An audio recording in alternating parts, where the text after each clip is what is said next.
Fitness blogger ভিউয়ার্সরা, আজকে আমি এসেছি মাঠে দাদুর সাথে কাজ করার জন্য বাদাম বাড়িতে।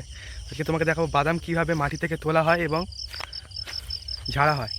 এই আমার আশেপাশে দেখতে পাচ্ছ বাদাম গাছ, বুঝেছো?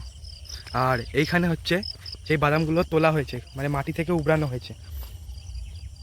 মাটি থেকে এগুলো উবড়ানো হয়েছে, উবড়ানো যাওয়ার পর এরকম করে শুকাতে দেওয়া হয়েছে, ঠিক আছে?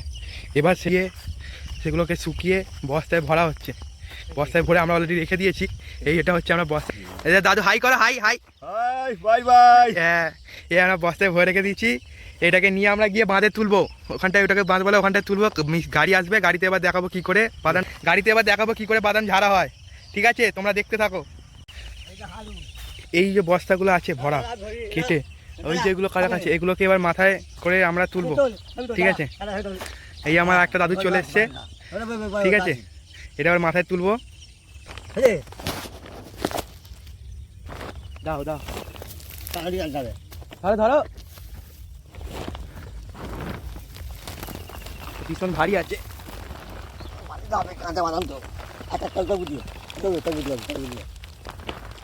আমরা এখন বয়ে নিয়ে তুলে নিয়েছি। এবার আমরা যাবো তুলতে তুলতে রেখে আসবো বাঁধে। দেখো এখন সব কাটা হচ্ছে। এই যে বাদাম গাছ আছে, এখন সব ধোয়া ধোয়া কাটা হচ্ছে। এই হচ্ছে বাদাম, এই যে বাদাম গাছ থেকে বাদাম এরকম করে উবড়ানোর পর কাটা হচ্ছে।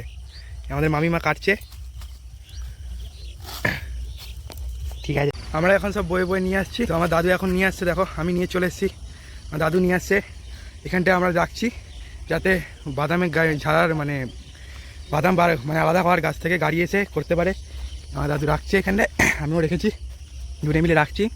তো যখন বাদাম ছাড়ানোর গাড়ি আসবে, মানে গাছে আলাদা করার গাড়ি আসবে, তখন এ করবে। আমাদের এখন হয়ে গেছে, আমরা এখন মুড়ি খাচ্ছি বাদামের। এখানে আমাদের বাদামে কী বলে এই দেখা আছে, তুলে বস্তায় করে আমরা সব মুড়ি খাচ্ছি ওয়েট করার জন্য, যাতে গাড়ি আসবে আর আমরা বাদামগুলো গাড়ির ওই মেশিনের মধ্যে ঢেলে দেবো, বাদাম আলাদা হয়ে যাবে। এখন আমরা বসে বসে মাঠের মধ্যে মুড়ি খাচ্ছি। আরু একটু হাই করে দাও, হাই কর, হাই, আরে হাই করো। দাদু আমাদের বাদাম কিভাবে হয় একটু বলে দাও তো। বাদাম আলু করে বসে করতে হয় লাইন ধরে। হ্যাঁ, এবারে লাইন হলে এবারে বলতে হয় 3.5 মাস পর। 3.5 মাস পর আমাদের কি কোয়ালিটির বাদাম হয়? আমাদের বাদামের কোয়ালিটি কিরকম? কোয়ালিটি ভালো। কোয়ালিটি ভালো তো?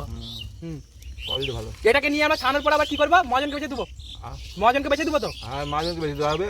এই মাছ থেকে নিয়ে হয়ে যাবে, মাঠ থেকে নিয়ে হয়ে যাবে। আর বই ঘরে নিয়ে যেতে হবে না? ঘরে নিতে হবে না। দেখো আমাদের বাদামগুলোকে নিয়ে গিয়ে কেটে ভালো হচ্ছে।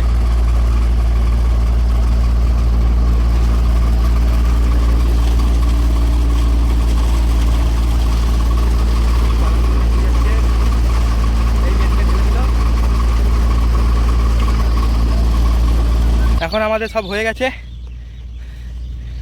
অবস্থা খারাপ দেখতে পাচ্ছ রোদের মধ্যে। আমগুলো রয়েছে, আমার দাদু সব গুছাচ্ছে। এই হাতে টানা রিক্সা নিয়ে এসেছি, এতে করে এবার বই। তো এখন প্রায় শেষ সময় হয়েছে, নিয়ে যাবো এগুলো। তো এখন আমার পিছনে সব বাদামগুলো আছে, যেগুলো আমি আর আমার দাদু মিলে লোড করে দিয়েছি। তো আমি ঠেলে নিয়ে যাচ্ছি, তো নিয়ে যাচ্ছি এখন তো মিলে। পিছন দিকে আমার ছোট দাদু ঠেলছে, ওই জন্য ধরে আছি, দেখাচ্ছি তোমাদের কোনো রকমে। তো এই এটা শেষ পর্যায়ে, এখন আমরা বাড়ি নিয়ে চলে যাচ্ছি। এই বাদাম যেগুলো আছে এগুলোকে এবার বিক্রি করে দেওয়া হবে। তারপরে এগুলোকে মিলে গিয়ে ছাড়িয়ে নেওয়া হবে। ছাড়িয়ে দিলে ওই বাদামের খোলস থেকে বাদামের দানাগুলো বেরোবে, সেগুলো খাওয়ার জন্য প্রযোজ্য হবে। সেগুলো এখন বাদাম মিলে বা হোলসেলার যারা আছে তাদেরকে এখন বিক্রি করে দেওয়া হবে, বাড়ি নিয়ে গিয়ে ওখান থেকে সে কিনে নিয়ে যাবে। যদি সুযোগ পাই তো দেখাবো। তো এটাই ছিল ভিডিওর লাস্ট পার্ট, হয়ে গেছে। এখন আমরা বাড়ি নিয়ে যাচ্ছি। Tata, bye bye, see you next video.